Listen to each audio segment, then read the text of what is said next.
Buenas tardes, mi nombre es Lumis Medina de la Hoz y a continuación hablaré un poco de lo que es la reparación integral a las víctimas.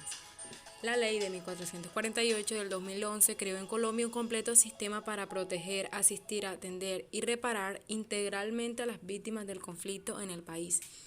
Pero ¿en qué consiste esta ley? Esta ley consiste en atender y reparar integralmente a las víctimas del conflicto armado interno. La Ley de Víctimas y Restitución de Tierras busca establecer un conjunto de medidas de atención y asistencia que permita ofrecer las garantías necesarias para lograr la reparación integral del dolor que han sufrido aquellas personas que han sido víctimas del conflicto armado.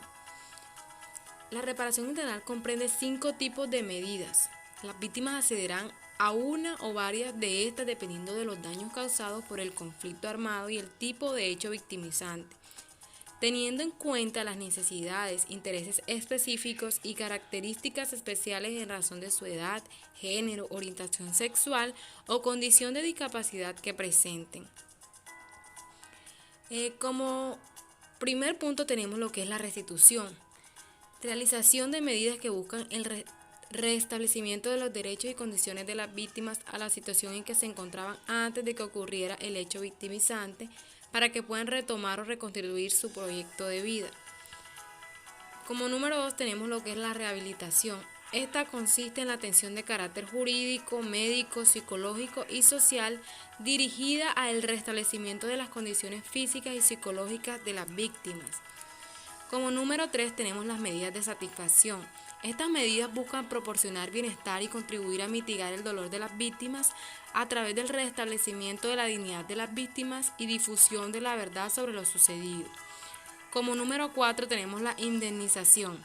Dependiendo del hecho victimizante, las víctimas recibirán una compensación económica por los daños sufridos a título de indemnización administrativa.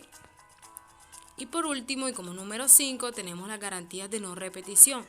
El Estado debe implementar una serie de medidas con el fin de garantizar que no se repitan las violaciones a los derechos humanos ni las infracciones al derecho internacional humanitario que generaron la victimización.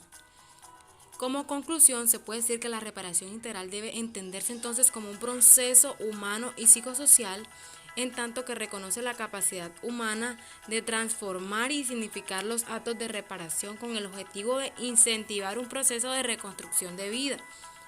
La reparación integral de las víctimas del conflicto armado en nuestro país conforma un esquema vital y de gran importancia para quienes retornan a sus tierras. Se debe tener muy presente que no solo es garantizar el retorno o reubicación a sus predios, sino también brindarles una garantía fundamental.